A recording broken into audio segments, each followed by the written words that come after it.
எல்லாருக்கும் வணக்கம். எல்லாருக்கும் வாராகி அம்மாவோட அருள் கிடைக்கணும்னு வேண்டிக்கிறேன். மெயினா இப்ப பிரச்சனை ஹெவியா போறது என்னன்னு பாத்தீங்கன்னா, கணவன் மனைவிக்குள்ள அந்த பந்தத்துக்குள்ள இருக்கிற பிரச்சனைகள் தான் ரொம்ப அளவுக்கு அதிகமா போயிட்டு இருக்கு. இப்ப பாருங்களேன், அதுவும் இப்ப மெயினா பாத்தீங்கன்னா, யாரு அட்ஜஸ்ட் பண்றது? நீங்க அட்ஜஸ்ட் பண்றீங்களா, இல்ல உங்க மனைவி அட்ஜஸ்ட் பண்றாங்களா? இதுதான் அதாவது ஈகோ. இந்த பிரச்சனை வந்து ரொம்ப அதாவது ஒரு சாதாரண ஒரு விஷயம் அடுத்து அடுத்து அடுத்து அடுத்து அதாவது ஓகேம்மா, ஒரு சிம்பிளா வச்சுக்கலாம். ஒரு சாப்பாடு விஷயம் என்ன பண்ணலாம் அப்படின்னா, உங்களுக்கு ஏதாவது தோணுச்சுன்னா சொல்லலாம். இல்லம்மா உங்களுக்கு ஈஸியா இருந்ததுன்னா நீ இதை பண்ணு, இல்ல உனக்கு முடியும்னா என்ன பண்ணுமா பண்ணுமா, இல்ல கொஞ்சம் எனக்கு ஆசையா இருக்கு, ஒரு வேற ஏதாவது ஒரு டிஃபரெண்டா ஒரு ஏதாவது செஞ்சு கொடுத்தா பரவாயில்லம்மா அப்படின்னா ஓகே. அது அதுக்கு ஏற்ற மாதிரி அவங்களுக்கு நேரம் இருக்கணும். சரிங்களா? எல்லாம் கரெக்டா இருந்ததுன்னா நிச்சயமா அவங்க செய்யலாம்.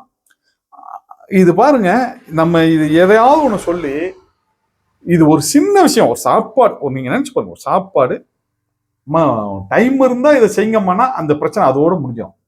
ஆனா நம்ம என்ன பண்ணுவோம், இவன் என்ன பெரிய இவளா, நம்ம சொல்றதான் நம்ம எனக்கு என்ன வேணுமோ அதானே சாப்பாடு வேணும் அப்படின்னு சொல்லிட்டு அங்க அப்படி பேசுற அந்த ஒரு சின்ன சின்ன விஷயம் பாத்தீங்கன்னா கடைசியா பெரும் பிரச்சனையாகி டிவோர்ஸ் அப்படிங்கிற ரேஞ்சில் கொண்டு போய் நிப்பாட்டு.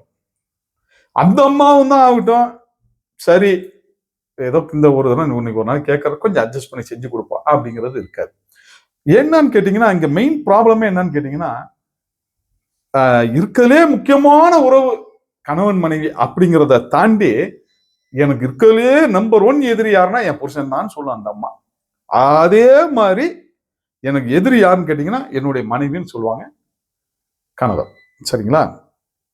ஏன் இந்த அளவுக்கு ஒரு சிக்கலும் முட்டலும் மோதலமா போகுது அப்படின்னா, அங்க சுக்கிர பகவானுடைய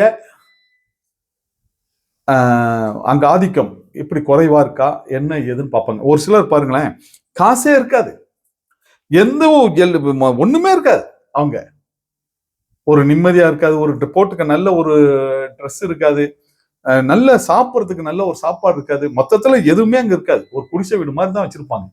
பிள்ளை குட்டி மட்டும் பாத்தீங்கன்னா 5 இருக்கும். சரிங்களா? ஆனா அந்த வீட்டுல எந்த சண்டையுமே வராது. என்னன்னு கேட்டீங்கன்னா, அந்த இறுக்கமான ஒரு பிணைப்பான அந்த ஒரு உறவு தான். சரிங்களா? ஆமா, கணவன் மனைவி அப்படிங்கிற அந்த உறவு பாத்தீங்கன்னா அவங்களுக்குள்ள அந்த ஒரு அண்டர்ஸ்டாண்டிங்ல போகும். எந்த ஒரு பிரச்சனையுமே வராம கொண்டு போயிருவாங்க. என்னன்னு கேட்டீங்கன்னா, அங்க சுக்கிர பகவானோட ஆதிக்கம் நல்ல இடத்துல நல்ல நிலைமையில இருக்குன்னு அர்த்தம்.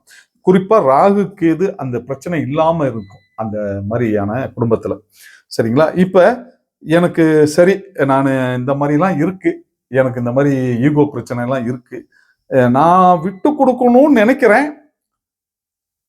ஆனா என்னுடைய கணவர் வந்து ரொம்ப ஒரு மாதிரி ஹார்ஸா பிஹேவ் பண்றாரு அப்படிம்பாங்க.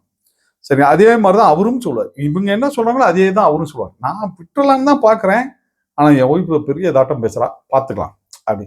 ஏங்க, ஒண்ணுமே இல்லாத பிரச்சனை இதை நம்ம 4 பேர்த்திட்ட சொல்றோம் பாருங்க, அவங்க 4 பேர் பெருசா பேசுவாங்க, எதையாவது ஒண்ணு பேசுவாங்க. இப்படியே பேசி பேசி பாத்தீங்கன்னா ஒரு குடும்பத்துல ஒரு உறவுக்கு மத்தியில இது ஒரு பஞ்சாயத்து மாதிரி ஆயிப்போம். கடைசியில பாத்தீங்கன்னா நீங்களும் அசிங்கப்படணும், உங்க மனைவி அசிங்கப்படணும். சரிங்களா? இது ஒன்றும் இல்லைங்க, ரொம்ப ஈஸி. சும்மா ஒரு யாராவது ஒருத்தர் தோத்த என்ன, ஏன் தோத்துட்டோம், நீங்க முதல்ல பாருங்களேன், விட்டு கொடுக்குற அந்த உறவு தான். யார் விட்டு கொடுக்குறாங்களோ, அதாவது கணவன் மனைவிக்குள்ள 2 பேரும் விட்டு கொடுக்குற வேண்டிய ஒரு உறவு தான். ஆனா சரி, ஒருத்தர் சரியில்லை அப்படின்னா கூட இன்னொருத்தங்க கொஞ்சம் அட்ஜஸ்ட் பண்ண அந்த வாழ்க்கை நிச்சயமா நல்லா இருக்கு. நான் இங்க நிறைய பார்த்துட்டு இருக்கேன். சரிங்களா? எங்க இந்த ஒரு சின்ன ஆரம்பத்தில் மெயினா மேக்சிமம் ஒரு சாப்பாடு இல்லைன்னா தாம்பத்திய உறவு இந்த மாதிரியான இடத்துல தான் மெயின் ப்ராப்ளமே அங்க வருது. சரிங்களா? இங்க கொஞ்சம் அட்ஜஸ்ட்மெண்ட் இருந்துச்சுன்னு சொன்னா ஒண்ணும் இல்லை, கொஞ்சம் புரியுற மாதிரி பேசினாலே போதும். நம்ம பேசுறாங்கன்னா, இல்லைங்க எனக்கு கொஞ்சம் தலை வலிக்குது, இல்ல எனக்கு வந்து இன்னைக்கு உடம்பு முடியல, இல்ல நம்ம இன்னைக்கு கொஞ்சம் எங்கேயாவது வெளியே போயிட்டு வரலாம், எந்த இருந்தாலும் அந்த பேசுற அந்த அந்த பேச்சிலேயே உங்களுக்கு தேவையான எல்லாம் கிடைக்கும். ஆனா நம்ம பேசுறது எப்படி பேசுவான், என்ன தலைவலிக்குது, எங்க தலைவலிக்குது அப்படின்னா இவன் உடனே என்ன பண்ணுவான், ஆமா உனக்கு பொழுதுக்கும் தான் தலைவலிக்குதுமா. இப்படி எதையாவது ஒண்ணு பேசி பேசி பேசி அந்த உறவு வந்து கெட்டு போயிடுது. குறைஞ்சபட்சம் 15 வருஷமாவது நீங்க ஒண்ணா வாழ்ந்தாதான் அந்த உறவு நீடிக்கும் அப்படின்னு சொல்லுவாங்க. பொதுவா கணவன் மனைவிக்குள்ள ஒருத்தர் புரிஞ்சுக்க 15 வருடம் ஆகும்னு சொல்லுவாங்க. சரிங்களா? அப்ப பாத்துங்க, 15 வருஷம் நீங்க சேர்ந்து வாழ்றதே பெரும்பாடு. இனியாவது வாழ்ந்துருவோம். இப்ப அப்படி இல்ல. ஒரு 10 நாள்லயே முடிவு பண்ணிடுறாங்க. எனக்கு இது வேணாம். எனக்கு இவர் செட் ஆகல. 10 நாள். அந்த வாழ்க்கை இவனுக்கும் சரியில்லாம போயிரும், இவளுக்கும் சரியில்லாம போயிரும். கண்டிப்பா என்னால சொல்ல முடியும். 2 பேரும் சரியில்லாத ஒரு வாழ்க்கையை தான் கடைசி வரைக்கும் வாழ்வாங்க. சரிங்களா? ஏன்னா அவங்க 2 பேத்துக்குமே சரியா இருக்காது. சரியா வராது. அது இல்லாம வேற யாராவது கல்யாணம் பண்ணாலும் சரியா வராம போயிடும். சரி, இப்ப இதுக்கு என்ன பண்ணலாம் அப்படின்னா, இங்க நம்ம கோயில் லகுவாராகி அம்மா இருக்காங்க இங்க. இந்த கோயில்ல வந்து பாத்தீங்கன்னா ராகு கேது பரிகார ஸ்தலமா இந்த கோயில் இங்க இருக்கு. சரிங்களா? இந்த கோயில்ல ஒரு ரொம்ப ஸ்பெஷலான விஷயம், முக்கியமான விஷயம் என்னன்னு கேட்டீங்கன்னா, ஒவ்வொரு பஞ்சமிக்கும் இங்க ரொம்ப சிறப்பா, நீங்க வீடியோஸ் எல்லாம் பாத்தீங்கன்னா தெரியும், ரொம்ப சிறப்பா ஹோமம், பரிகார ஹோமம் பண்ணுவாங்க. நவகிரக பரிகார ஹோமம், ராகு கேது பரிகார ஹோமம், அது ரொம்ப ஸ்பெஷலா பண்ணுவாங்க. அடுத்து அஸ்திர ஹோமம் பண்ணுவாங்க. சரிங்களா? எல்லாமே வரிசையா வரும். பஞ்சமி ஹோமம், அம்மாவுடைய வாராகி பஞ்சமி ஹோமம் வரும். சரிங்களா?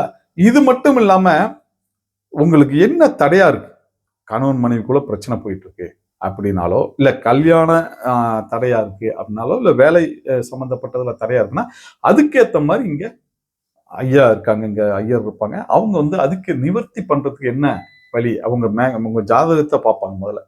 மற்ற கோயில் மாதிரி உடனே ஓகே அப்படின்னு சொல்லிட மாட்டாங்க. இங்க வந்து நம்ம முதல்ல ஜாதகத்தை பார்ப்போம். இந்த ஜாதகத்துல என்ன மாதிரியான பிரச்சனை, ஏன் இவங்களுக்குள்ள இப்படிப்பட்ட ஒரு பிரச்சனை வருது, இதுல ஏன் இவருக்கு வேலை கிடைக்கல, ஏன் இல்ல இவர் முயற்சி பண்றாரா இல்லையா, எல்லாத்தையும் பார்ப்போம். சரிங்களா? இப்ப ஏன் இவங்க இந்த மாதிரி தடித்த வார்த்தையை பேசுறாங்க, நீங்க நல்லா பாத்துங்க. கணவனோ மனைவியோ யாராவது ஒருத்தர் ரொம்ப தடித்த வார்த்தையை பயன்படுத்தி, அதாவது ரொம்ப மோசமான வார்த்தையை பயன்படுத்துறாங்க அப்படின்னா, ஆனா வெளியில போய் பாருங்களேன், அவங்க எல்லாத்துக்கும் ரொம்ப சாஃப்டா பேசுவாங்க. சரிங்களா? அப்ப அங்க நமக்கு ஏதோ ஒரு பிரச்சனை அங்க இருக்கு, அதை சரி பண்ணும். சரிங்களா? இப்ப இங்க வந்து பாத்தீங்கன்னா ஒவ்வொரு பஞ்சமிக்கும் இங்க பெரிய அளவுல ஹோமம் பண்ணுவாங்க, அன்னதானம் பண்ணுவாங்க. ஒரு ஒரு பிரம்மாண்டமான ஒண்ணா இங்க இருக்கும். சரிங்களா? இப்ப நீங்க இதை பாக்குறோம். சரி, நம்ம எங்களால வர முடியாது. இப்ப கனடாவில் இருக்காங்க, நம்ம தெரிஞ்சவங்க சிங்கப்பூர், கனடா, இந்த மாதிரி வெளிநாட்டுல மலேசியால எல்லாம் இருக்காங்க. சரிங்களா? பிரான்ஸ் எல்லாம். இப்ப இங்க இருக்கவங்களும் ஒரு சில பிரச்சனைகள்லாம் வருது. அவங்களுக்கு நம்ம வந்து அவங்களுடைய ராசி நட்சத்திரங்கள், அவங்களுடைய அந்த டோட்டலா எல்லாம் எடுத்துருவாங்க. அந்த பலன் என்னென்ன மாதிரியான பலன் இருக்கு, இது என்னென்ன மாதிரியான பிரச்சனை, அதுலயும் ஒரு சிலலாம் பாத்தீங்கன்னா ரொம்ப மோசமான சிக்கலா இருக்கும். அது எல்லாம் நம்ம வந்து இங்க இருந்து சரி பண்ணி அதுக்கு உண்டான அந்த பிரசாதங்களை நம்ம அங்க அனுப்புவோம். சரிங்களா?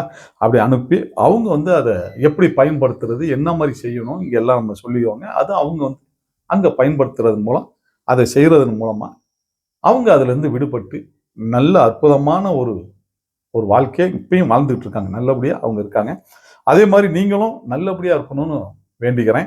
ஒன்றும் ரொம்ப பெரிய இதெல்லாம் நீங்க கஷ்டப்படணும் அவசியம் இல்லை. இங்க பக்கத்துல இருக்கீங்க, லோக்கல் தமிழ்நாட்டுல இருக்கீங்க அப்படின்னா, சமயபுரம் பக்கத்துல, அதாவது திருச்சி திருச்சி மாவட்டத்துல சமயபுரம், உங்களுக்கு தெரியும் சமயபுரம் மாரியம்மன் கோயில் அப்படின்னு. பக்கத்துல கரியமாணிக்கம், 94 கரியமாணிக்கம்ங்கிற கிராமத்துல இந்த கோயில் இங்க இருக்கு. நீங்க நேரடியா வரலாம். சரிங்களா? இல்ல என்னால முடியல அப்படின்னா உங்களுடைய ஜாதகங்களை அனுப்புங்க. அதுக்கு உண்டான தீர்வுக்கு இங்க எல்லாம் அந்த ஹோமங்கள்ல எல்லாம் பண்ணி உங்களுக்கு அனுப்புவாங்க. நீங்க இந்த ஷார்ட்ஸோ இல்ல வீடியோஸ் எல்லாம் பாத்தீங்கன்னா உங்களுக்கு தெரியும் இங்க என்னென்ன மாதிரியான பூஜைகள் பண்றாங்க. சரிங்களா? நீங்க பண்ணுங்க. நிச்சயமா உங்களுக்கு உண்டான அந்த பலன் கிடைக்கும். என்னைக்கும் எல்லாரும் நல்லா இருக்கணும்னு வாராகி அம்மாட்ட வேண்டிக்கிறேன். நன்றி, வணக்கம்.